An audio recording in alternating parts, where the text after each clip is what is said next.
प्यारे दोस्तों, अस्सलाम वालेकुम वरहमतुल्लाहि वबरकातुहू। उम्मीद करता हूं कि अल्लाह और उसके रसूल के करम से आप लोग बिल्कुल खबरों खैरियत से होंगे। दोस्तों, ये सरदार जी बहराज के मामले में इतने शानदार बोले हैं, इतनी अच्छी तरीके से बोले हैं, और ये आप सुनने के बाद आपको बहुत अच्छा महसूस होगा कि चलो मुसलमान नहीं बोल पा रहे हैं तो मुसलमान की तरफ से ये सरदार जी बोल रहे हैं। तो दोस्तों, इस वीडियो को पूरी देखिए। सबसे बड़ी बात है, एक राजनीतिक षड्यंत्र है, बहुत बड़ी साजिश है। आज की बात नहीं है, पिछले 10 सालों से हम यही देखते आ रहे हैं कि जितनी भी यात्राएं होती हैं हिंदू समुदाय की, वो सब मुस्लिमों की मस्जिद के बाहर, उनके घरों के बाहर, उनकी कॉलोनी के बाहर, बेशक वो रूट हो या ना हो, वो वहीं से निकलती हैं। तो आप इसको साजिश का इल्ज़ाम कैसे नहीं कह सकते? आज की डेट में वो कहते हैं जी हमारे ऊपर पत्थर मारे गए, हमारे पे पथराव हुआ तो हम उसकी छत पे चढ़े। पत्थर मारने की एक वीडियो नहीं है। 2000 आदमी हिंदू समुदाय के अगर सड़कों पे हैं तो जब पत्थर मारे गए तो क्या किसी ने वीडियो बनाई? आपके सामने कोई वीडियो आई? हमारे सामने तो कोई वीडियो नहीं आई। और अब अंधभक्त उसको कवर करने के लिए क्या कर रहे हैं कि एक रात का दृश्य, झंडा उतारने का दिन का दृश्य, और एक रात की वीडियो आ रही है हमारे सामने जिसमें से एक झंडा जो है वो यूं करके बजरंग बली का फेंक रहा है मुस्लिम समुदाय का बंदा। आप समझो कहां से रिलेट कर रहे हैं, मतलब मुद्दे को सोशल मीडिया पे कैसे आग लगाई जा रही है। तो ये बहुत बड़ी साजिश है। उस बहराइच के अंदर मैं आपको कोरे कागज पे लिख के देने को तैयार हूं कि अगर आप एक सीबीआई जांच कराओगे तो आपको ये भी निकल के आएगा कि जो गोली मारने वाले हैं वो मुस्लिम समुदाय की भी नहीं है। मैं आपको यह बात भी बोल दूं, आप सीबीआई जांच करवा लो। क्यों नहीं करवाते आप सीबीआई जांच? आपके पास ऐसा कोई रिकॉर्ड है कि उन्होंने गोली चलाई है? आपने ये कह दिया उनकी छत से वीडियो बन रही है। आपने पूरा शूट देखा है? इन्होंने कैसे बोला कि सरफराज इसका जो है दोषी है? आपको पता है ये नैरेटिव कहां से निकला? ये नैरेटिव यहां से निकला कि पैरेलल छतें हैं, इस छत से वो बंदा झंडा लपेट रहा है, उसकी ऑपोजिट छत से एक वीडियो बन रही थी जो छोटे बच्चे बना रहे थे। अब मैं अपना कैमरा पकड़ के यूं वीडियो बना रहा हूं, मान लीजिए शूट कर रहा हूं मैं। अब वो शूट मैं क्यों कर रहा हूं? मैं मुस्लिम समुदाय का हूं और मैं शूट इसलिए कर रहा हूं कि देखो जी हमारे छतों पे चढ़ के झंडे उतारे। यानी एक नॉर्मल बंदा जैसे वीडियो बनाता है, जो पूरा उत्पात मच रहा था उस समय, वो वीडियो बन रही थी और उस वीडियो में बच्चों ने बोला है वो गोली चल गई, वो गोली चल गई, वो गोली चल गई, और उन्होंने फटाफट से अपना फोन लेके पीछे हो गए। तो इन्होंने वहां से एंगल उठा लिया कि इस छत से वीडियो बन रही है तो इन्होंने गोली चलाई है। लेकिन सरफराज की बहन ने भी तो कहा है कि भाई से गलती हो गई, भाई ने आत्मरक्षण में गोली चलाई क्योंकि हमारे घर के बाहर लगभग 500 लोगों की भीड़ थी जो हमें मारने के लिए तैयार थी, घर में घुसने के लिए तैयार। छोटी सी बात आप मुझे बताओ, जिस समय झंडा उतर रहा है उस समय तो सारे लोग ग्राउंड पे हैं, कोई मुस्लिम समुदाय की यहाँ पर था ही नहीं। आप सरफराज की बहन क्या बयान दे रही है, वो दिलवाए जा रही है, दिए जा रहे हैं, ये तो बहुत बड़ा मुद्दा है। दिलवाए जा रहे हैं, मैं आपसे क्या कहना चाह रहा हूँ, वो दिलवाए जा रहे हैं, दिए जा रहे हैं, तो बहुत बड़ा मुद्दा है। आप मुझे एक छोटा सा एंगल बता दो, 2000 लोग वहां खड़े हैं, पुलिस वाले वहां खड़े हैं, आप मुझे बताओ इतनी परफेक्शन से गोली कोई कैसे मार देगा? एक गोली मारेगी वो भी सीधा जाके यहां लगी ठा करके। तो एक इतनी बड़ी साजिश जो है वो बेनकाब क्यों नहीं हो रही? ये एक प्रोफेशनल का काम है। आज भीड़ में कुछ ऐसे लोग भी हो सकते हैं जो ये सोचे कि भाई आज ये जो गोली मारी गई है, ये पूरा का पूरा जो कांड हुआ है वो कि उसका साजिश भी हो सकती है, हो सकता है उसकी कोई निजी दुश्मनी हो। और ये जो आज की डेट में आपको गोली का कांड नजर आ रहा है, मैं आपको फिर कह रहा हूं कि आप सीबीआई जांच कराओ। आपको एक बंदा, अरे पुलिस तो मुर्दों से बुलवा दे, आप क्या कर रहे हो? आप कैसे नहीं मान सकते? एक मुर्दा कबूलनामा कर दे, हाँ जी मैंने किया है, पुलिस तो वो पावर है। तो हम एक छोटी सी बात कहना चाहते हैं, सरफराज अगर दोषी है तो समर्थन नहीं है, फांसी दो, पर आप आज की डेट में सीबीआई जांच तो करवाओ। आपने गोली चलाते किसी को देखा? आपने किस बिहाफ पे कहा कि सरफराज ने गोली मारी है या उसके परिवार ने मारी है? उसके जीजा को उठा लिया गया। पर सरफराज ने भी तो कहा है ना कि निजी की मुझसे गलती हो गई, मैं माफी मांगता हूँ। देखिए मैंने आपसे भी क्या बोला कि आज की डेट में आप मेरे से गलती मनवा लो, आप पुलिस तो किसी से भी मनवा लेगी थी गलती। अच्छा। आज अगर फाइलें बंद करनी है या फाइलें दबानी है तो कोई कुछ भी कर सकता है। आप उसको यहाँ से मत तोलो कि कोई बंदा अगर पुलिस के सामने बोल रहा है। आप एक बात बताओ, हमने अपनी पूरी जिंदगी में नहीं देखा कि एक टेररिस्ट आदमी, एक गोली मारने वाला, मीडिया में बकायदा इंटरव्यू हो रहा है जी उसका। आपको पता होगा बाबा सिद्दीकी को गोली मारने वाला मीडिया में आके बोल रहा है मैंने इसलिए मारा, उस पर मकोका लगी थी। अरे भाई ऐसी कौन सी पुलिस है जो उसको मौका दे रही है टेररिस्ट को भी? आप समझो इस बात को जी।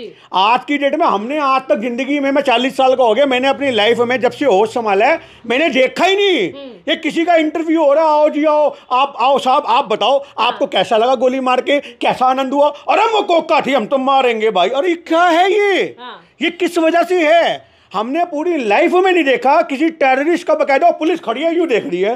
वाह भाई वाह, इंटरव्यू हो रहा है साहब, आप ही बता दो लोगों को। अरे अगर किसी पे मौका कर लगी है, कोई बीसी है तो तू कोर्ट है, तू कचहरी है, तू जज है, तू फैसला सुनाएगा बंदूक उठा करके, तू है कौन? तो ये समझना पड़ेगा साहब, वो बेचारे को भी नहीं पता बिश्नोई को, उसके साथ क्या खेल रचा जा रहा है। अच्छा। वो बेचारा चुपचाप बैठा है वहां थाने में, गुजरात में, साबरमती में। उसका तो नाम चल रहा है, तो वही वाली बात है कि उसके नाम पे कुछ लोग उसको फेमस जरूर कर रहे हैं पर उसको बदनाम भी कर रहे हैं। आपने वास्तव फिल्म देखी है संजय दत्त की? देखी है? उसको सियासत कैसे इस्तेमाल करती है, बाद में कुत्ता बना देती है। उस इतना कुत्ता बनाती है कि अपनी माँ को बोलता है मैंने गोली मार, 50 तोला सब निकल जाती है हवा, उसकी सारी हवा निकल जाती है संजय दत्त की भी। तो आज की डेट में मैं आपको फिर बता रहा हूँ, वो बिश्नोई समाज का हिरण के प्रति उसका प्यार है, स्नेह है, वो उसका एक अलग मैटर है। पर इस मुद्दे में मैं आपको फिर बता रहा हूँ, उसका इस्तेमाल किया जा रहा है। लॉरेंस बिश्नोई के नाम का सहारा लेकर के आज हमारे देश में एक ऐसा नैरेटिव खड़ा किया जा रहा है कि भैया मुसलमानों के पास दाऊद था, हमारे पास बिश्नोई है। अच्छा। संजय दत्त, मतलब आप ये देखो, बिश्नोई साहब को तो इन्होंने उठा करके बना दिया जी दाऊद इब्राहिम का भी पापा। आप समझ रहे हो, पूरी मुंबई कांप रही है, बॉलीवुड कांप रहा है, पत्ते की तरह हिल रहा है, सलमान खान हवा की तरह उड़ने को हो रहा है, ये माफी मांगेगा, इसका बाप भी मांगेगा, फलाना भी मांगेगा, ढिमकड़ा भी मांगेगा। सलीम खान ने भी बोल दिया कि हमारा बेटा माफी नहीं मांगेगा। तो आप इस चीज को समझो, ये क्या माहौल बनाया जा रहा है। और गुलशन कुमार से रिलेट कर दिया। अगर गुलशन कुमार को बाबा सिर्की ने मारा था तो क्यों नहीं उठाया भाई? आज तक तो तुम उसे नेता बनाते आए हो। तो ये जो सारी बातें हैं, ये दाऊद से जुड़ा हुआ था। अरे कौन नहीं जुड़ा दाऊद से? तो दाऊद से तो सारा बॉलीवुड ही जुड़ा हुआ था। और आप उससे जुड़ो ना जुड़ो, वो खुद जोड़ लेगा। वो आपको बुला ले, मुझे बुला ले, हमें जाना पड़ेगा, घर से उठा लेंगे और उसके बाद हमारी फोटो वायरल, देखो ये दाऊद के साथ बैठा। अरे भाई साहब, हमें तो गोद में उठा के लाया गया, हम कहाँ बैठे हैं? हमारी गलती क्या है? तो ये जो सारा माहौल है, ये सारा नैरेटिव है। आप इस बात को समझो, किसी की फोटो किसी का होने से ये मतलब नहीं कि वो उससे जुड़ा हुआ है। आप बात को समझो। तो ये कि सरफराज जो कह रहा है उसे डराया धमकाया जा रहा है। आपसे यही कहना चाह रहा हूँ, आप घूम करके वहीं आगे उठ करके मैं आपको ये इतने सारे जो दाऊद के एग्जांपल दिए, मैंने यही तो दिए हैं कि देश में क्या नहीं हो सकता। आप समझ रहे हो कि आज मेरे को इतना मजबूर कर दिया अंधभक्तों ने। मैं आपसे एक ओपन बोलता हूँ ये बात, आप मेरी फेसबुक उठाओ, गिन्नी सानी, उसमें मैंने पोस्ट डाली, हाँ मैं जिहादी हूं। मैं खुद को जिहादी लिख दिया मैंने। आप समझो इस बात को। ये मुझे कमेंट में लिखते हैं तो मैंने खुद को लिखा, हाँ भैया अंधभक्त अगर बोलते हैं कि मैं जिहादी हूं तो मैं जिहादी हूं, पर क्योंकि मैं अपने अंदर से बुराइयों को खत्म करना जानता हूं, क्योंकि जिहाद का मतलब वो होता है। इनकी नजर में जिहाद का मतलब है उत्पात मचाना, आतंकवाद मचाना। तो आज मैं आपको ये कहना चाह रहा हूं कि किसी इंसान को इतना टॉर्चर कर दिया जाता है, कई बारी किसी इंसान को इतना ज्यादा हाइपर किया जाता है कि वो बोलता है हाँ जी मैंने किया है। अब जिसके बाप को उठा लिया, जिसकी बहन का सुहाग दाव पे लग गया जीजे का, तो ऐसे में तो कोई भी भाई बोल देगा भाई मेरी बहन का सुहाग भी निपटने को हो रहा है। आप समझो इस बात को, मेरा बाप भी निपटने को हो रहा है। अगर मैं अकेला निपट करके मेरे घर के 4 बचते तो भाई साहब मैं नहीं किया जी, मैं नहीं मारी है जी। कौन नहीं कबूलेगा? आप मुझे बताओ, कौन नहीं कबूलेगा? आप जांच करवाओ सीबीआई। आप एक बात बताओ, सीओ की वहां पे जो है उसको रेस्टिगेट कर दिया गया, उठा करके सस्पेंड कर दिया गया, क्यों किया गया? आप समझ रही हो इस बात को? इसके पीछे की सारी समझो। 4-5 जिले के जो थाने लगते हैं उसका सीईओ पूरा हेड होता है, सीनियर होता है, और उसको उठा करके योगी सरकार ने सस्पेंड कर दिया। उससे जवाबदेही मांगी जा रही है कि ऐसा क्यों हुआ। तो आज कोई बड़ी बात नहीं है जी, भीड़ में से कोई भी चला सकता है। इतनी भीड़ खड़ी थी और किसी मुसलमान में इतना गुद्दा बचा ही नहीं है। अच्छा। आज वो अपने घर नहीं बचा पा रहे बुलडोजरों से। आज की डेट में मुसलमान को अगर पता लगता है कि यहाँ से हिंदू की यात्रा निकल रही है तो इक्की दुक्की जगह में जहाँ पे बहुत ज़्यादा बड़ी आबादी हो वहाँ की बात नहीं करता, पर अगर जहाँ छोटे मोटे 2-4-5 घर हैं वो दरवाजे भी नहीं खोलते जनाब। वो क्यों नहीं खोलते? उनको डर लगता है कि भाई हमारे को फंसा देंगे। आज उनके सामने मस्जिदों पे चढ़ा था, वो कुछ नहीं कर पाते, जो अपनी मस्जिदें नहीं बचा पा रहे। आज एक बात बताओ, जब उसके घर से चढ़ा गया, अब इन्होंने, आप ये देखो आज हमारे देश में मीडिया किस तरीके से उसको पेश कर रहा है। नाखून खींच दिए, छर्रे घुसेड़ दिए, तलवारें काट दी। अब ये बताओ, उस डॉक्टर को फांसी देनी चाहिए जिसने पोस्टमार्टम रिपोर्ट बनाई है। वो पोस्टमार्टम रिपोर्ट को पुलिस को आगे बोलना पड़ रहा है कि ऐसा नहीं है जी, गोली से ही मरा है जी। और जब एक बात छोटी थी, अब वीडियो भी निकल के आ रही है 3 दिन बाद कि गोली लगी, बडाम करके वो नीचे गिरा, पुलिस लेके भाग रही है। अरे भाई वो तो सरेआम ऊपर से नीचे गिरा, उसके बाद पुलिस उसको लेके जा रही है। अब 4 दिन बाद ये वीडियो भी आ रही है। तो पोस्टमार्टम रिपोर्ट जब झूठी हो सकती है तो आप ये बात बताओ कि इनकाउंटर झूठे क्यों नहीं हो सकते? आप वो फेक क्यों नहीं हो सकते? हम ये बात कह ही नहीं रहे कि मैं मुसलमानों का समर्थन कर रहा हूं। जिस मुसलमान ने भी किया संवैधानिक तरीके से फांसी नहीं भी हो तो भी फांसी दे दो, हम ये बात कहते हैं, अगर धार्मिक उत्पाद उन्होंने मचाया है। पर आप एक छोटी सी बात बता दो, आपने सबूत तो कोर्ट तय करेगा ना। एक मुद्दा इसने किया है या नहीं किया वो तो कोर्ट तय करेगा। आपने इनकाउंटर कैसे कर दिया? आप कह रहे हो जी हमारे पे गोली चला रहा था। अब वो तो फिर अब कुछ भी कह रहे हो, उसका तो कोई तोड़ ही नहीं है। मेरी बात समझ रहे हो? हमने तो ऐसा भी देखा है कि कनपट्टी पे इतने क्राइम पेट्रोल दिखाते हैं। आप समझ रहे हो बात? इसके मारा, उसके मारा, सर फाड़ दिया। औरत अपने आदमी को मार देती है अपने आशिक के साथ मिलके, और उसका आशिक जो है रुमाल हाथ में लेके बंदूक उसके पति के हाथ में रख देता है, ये हमारे पे मार रहा था, हमने इसलिए मार दिया अपने बचाव में। क्या नहीं होता? आप इतनी फिल्में देखते आए हो, क्या नहीं होता? मुर्दे को भी कहते ये हमारे पे जी पहले मारने की कोशिश कर रहा था तो हमने इसको निपटाया। तो ये बात आपको समझनी पड़ेगी कि आज की डेट में अगर इनकाउंटर हो रहा है तो उससे ये साबित नहीं होता कि वही दोषी है, वो कोर्ट साबित करता। तो ये हमारा मानना है कि इस सारी रचना जो हुई है, एक 22 साल का लड़का उजड़ गया, सरफराज का घर बर्बाद हो गया, मीडिया को, गोदी मीडिया को नफरत फैलाने का मुद्दा मिल गया, सरकारों को वोट मिल गए, अंधभक्तों को नफरत का एक और नया एजेंडा मिल गया। इससे और कुछ भी नहीं हुआ। बहराइच की पूरी घटना से एक शिक्षा मिलती है कि दूसरों की छतों पे मत चढ़ो, अपनी यात्राएं निकालो। गोपाल दास जैसे जितने भी आज युवक हैं, आज वही क्यों चढ़ा छत पे, आप बताओ? क्योंकि नासमझी का एक उदाहरण है। आज उसकी उम्र 22 साल थी, 12 साल में जब वो था तो सरकार बनी बीजेपी की 2014 में। एक 12 साल का बच्चा क्या देख रहा है देश में गोदी मीडिया में? रोज हिंदू मुसलमान, हिंदू मुसलमान, हिंदू मुसलमान, हिंदू मुसलमान। आपको दोनों पक्षों को बताऊंगा। गोपाल दास ने बचपन में ये देखा, जब वो अपनी युवावस्था में कदम रख रहा था, कि भाई पूरे देश में जो है ये मुसलमान जिहादी हैं, मुसलमान आतंकवादी हैं। ये नैरेटिव मीडिया में दिखाया गया और उसके दिमाग में वो बात बैठ गई कि मुसलमान जिहादी हैं, इनको मारो। टीवी बहुत बड़ा इंपैक्ट छोड़, मैं आपको बोल रहा हूं। हाँ, तो राजनीति और मीडिया इन दोनों ने काम किया। आज गोपाल दास जैसे कितने युवक हैं, आज जितने भी बीजेपी के सपोर्टर उत्पात मचाने वाले हैं, आपको बता दूं, जो अंधभक्त जिनको हम बोलते हैं, और सबकी उम्र 20 से 30 साल की है, क्योंकि वो 10 साल की उम्र में थे जब गवर्नमेंट बन गई इनकी। अब उन्होंने 10 साल की उम्र में जब से होश संभाल रहे हैं, वो यही देख रहे हैं। अरे आप कॉलोनी में भी चले जाओ, सर्वे करवा लो, यहाँ पे छोटे छोटे बच्चे, ये फलाने का हिंदू का है, ये मुसलमान का है, इसको साथ में नहीं खिलाएंगे। अरे बैट बॉल खेलने वाले बच्चे जो आज से 4 साल 5 साल पहले खेलते थे, अब वो बड़े हो रहे हैं तो उसको मुसलमान के सर पे टोपी दिखने लग गई। तो ये जो माहौल हमारे देश में बन रहा है, इसको बनाने वाली मीडिया है। गोपाल दास की गोली से मौत नहीं हुई, मीडिया की नफरत से मौत हुई है। मिनिस्ट्री मीडिया ने खूब खबरें चलाई कि गोपाल दास के जो है नाखून निकाल लिए गए, आंखों पे कील घोंपी गई, इस तरीके की खबरें चलाई गई, जबकि डॉक्टर और प्रशासन ने सिरे से इसको नकार दिया। लेकिन वो जो मैसेज था गिन्नी जी, वो तो लोगों तक पहुंच गया। हजारों लाखों लोगों ने टीवी पे वो न्यूज चलते देख लिया, और एक नहीं 2 दिन लगातार वो न्यूज चलाई गई। देखिए, मैं आपको बताता रहा हूँ, ये मीडिया का ही तो कारनामा है। उन्होंने एक गोपाल दास मरा है तो उन्होंने कम से कम 1 लाख पैदा कर दिए। वो जो नफरत बड़े एजेंडे चलाए जाते हैं, उनसे लोगों के मन में नफरत फैलती है। अब आप दोनों पक्षों को समझो। अब जो मुसलमानों के बच्चे देख रहे हैं, उनको तो ये दिख रहा है ना कि हिंदू धर्म जो है भैया उत्पात का नाम है। आप समझो इस बात को। जब एक छोटा बच्चा देखेगा ये हमारी छतों पर चढ़ रहे हैं, हमारी छत से क्या मतलब था, समझ रहे हो इस बात को? वो देखते हैं हमारी मस्जिदों पे चढ़ रहे हैं, तो आप ये देखो, आप अपने धर्म को किस तरफ लेके जा रहे हो। आप अपने धर्म को बदनाम कर रहे हो साहब। अगर आप आवाज नहीं उठा रहे, आप उसका समर्थन कर रहे हो, तो आप समाज में अपने धर्म की एक पिक्चर रख रहे हो। उन छोटे बच्चों के दिमाग में भी एक जहर आ रहा है, दोनों तरफ के बच्चों के दिमाग में आ रहा है, क्योंकि मीडिया अपना काम कर रहा है। अब हिंदू धर्म के जो ये काम हो रहे हैं, झंडे लगाए जा रहे हैं, तस्वीरें लगाई जा रही हैं, लिंचिंग की जा रही है, मुसलमान की टोपी देख के दाढ़ी नोची जा रही है, तो ये माहौल जब उस मुस्लिम समाज के बच्चे देख रहे हैं, तो वो हिंदुओं के प्रति क्या नफरत रखेंगे या नहीं रखेंगे? आप खुद बताओ। उनको लगेगा भैया इनके धर्म में तो यही होता है, और आज यही वजह है वो सनातन धर्म को टनाटन धर्म बोलते हैं। ये वो बोलते हैं ये इस्लाम की ब्यूटी है। आप समझ रहे हो बात? अगर कहीं पे कहने का मतलब है कोई बात हो जाए तो वो हलाला पे आ जाते हैं उनके बच्चे, इनके बच्चे पता नहीं कौन सी नियोग प्रथा पे आ जाते हैं। हमने तो सुनी भी नहीं थी, वो बातें होती है।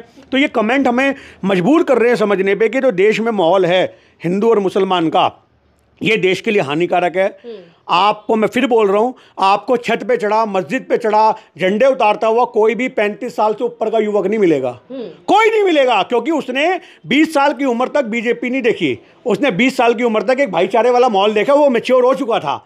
आज हमारे ऐसा बंदा इन चीज़ों में क्यों नहीं फंसता? हमारे को ये नफरत है माहौल तो नहीं दिखते।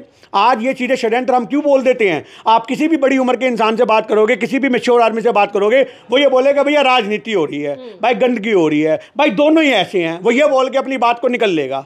बट आज हमारे देश में आप 22 साल वाले को, 25 साल वाले को पकड़ के पूछोगे, तलवार मार दूंगा, साले को काट दूंगा, पाट दूंगा, चीर दूंगा, ये नैरेटिव निकल के आते हैं। क्या वो मुसलमानों के बच्चे हो या वो हिंदुओं के बच्चे हो? आप समझ रहे हो? आप हिंदू के किसी बच्चे को उठाओ, जय श्री राम, उसके अलावा उसके पास कोई वर्ड नहीं है।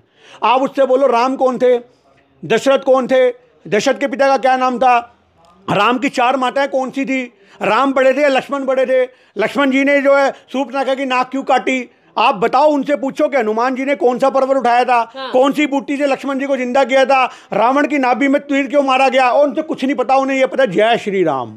क्योंकि ये एक हिंदू तत्व का नारा बीजेपी ने चला दिया, वो उस एजेंडे में कामयाब हुए हैं। उन्होंने ये नैरेटिव सेट कर दिया कि जय श्री राम का मतलब है तू बीजेपी का है। कोई एक धार्मिक नारा होना चाहिए था ना, जिससे पता लगे ये हमारा है।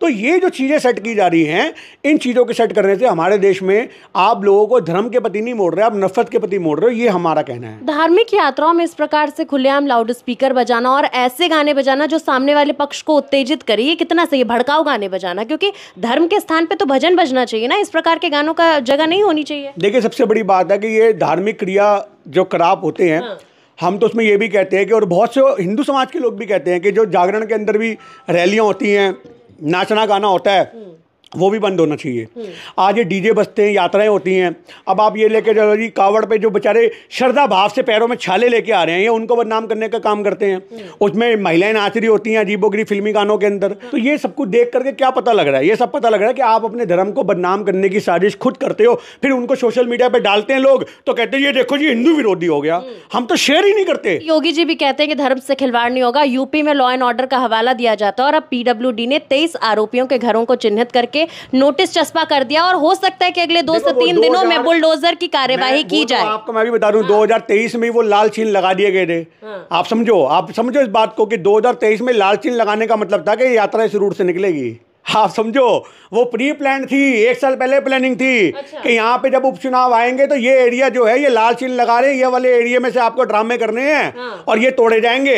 ये 1 साल पहले गाथा रची दी गई थी, जिसको आप आज बोल रहे हो ना, तो वो पहले बना दिया कि कोई हमें ये ना कह सके साहब देखो जी इन्होंने तो बुलडोजर चला दिए। एक सरफराज का मकान तो था, बाकी के क्यों चलाए? तो 1 साल पहले प्लानिंग थी यहाँ पे। आज जब चुनाव होते हैं तो ये पहले लिखते हैं पर्चों पे, ये वाला मुस्लिम एरिया है, ये हिंदू एरिया है, यहाँ पे इतने मुस्लिम के लोग हैं, हम यात्रा यहाँ से मोड़ेंगे, हम यात्रा वहाँ से मोड़ेंगे। जैसे कागजों में प्लान बनता है कि यहाँ रोड बनेगी या नाली बनेगी, इनके ये निकलते हैं यहाँ से यात्रा निकलेगी, यहाँ से उत्पात होगा, यहाँ पे दंगा होगा, यहाँ मुस्लिम भड़केंगे, यहाँ आधे दिमाग के भी हैं। आप समझ रहे हो? तो उनको उकसाया जाता है साहब। मुसलमानों को चाहिए आज की डेट में, मेरी हाथ जोड़ के सभी मुस्लिम भाइयों से मानने का है, ये एक साजिशें हैं, इनसे जितना बच सकते हो उतना बचो। अगर मैं आज रोज किसी वेश्याओं की कॉलोनी से भी गुजरूं तो मैं अपने आप को बचा करके वहां रोज आ जाऊंगा। मैं रोज कह दूंगा आप तो मेरी बहन जैसी हो, आप तो मेरी बहन जैसी हो, हाथ जोड़ता हुआ निकल आऊंगा वहां से। तो आप समझो कि अगर मैं उस कॉलोनी से भी निकल रहा हूँ और मैं वहां से सुथरा आ रहा हूँ तो ये मेरे कर्म है ना, कि मैं किस तरीके से, भाई मुझे तो रोज साजिश में फंसाया जा रहा है, मेरा वही रूट पड़ता है। अब तुम रोज उस रूट पे रह रहे हो, तुम्हारे साथ वो लोग उलझ रहे हैं, तो तुम बचो, तुम दरवाजे मत खोलो या खिड़की मत खोलो, ये तुम्हें सोचना है तुमने क्या करना है। बहराइच के आसपास का जितना एरिया वहां से मुस्लिम ही गायब हो गए। आप समझो क्यों नहीं होंगे?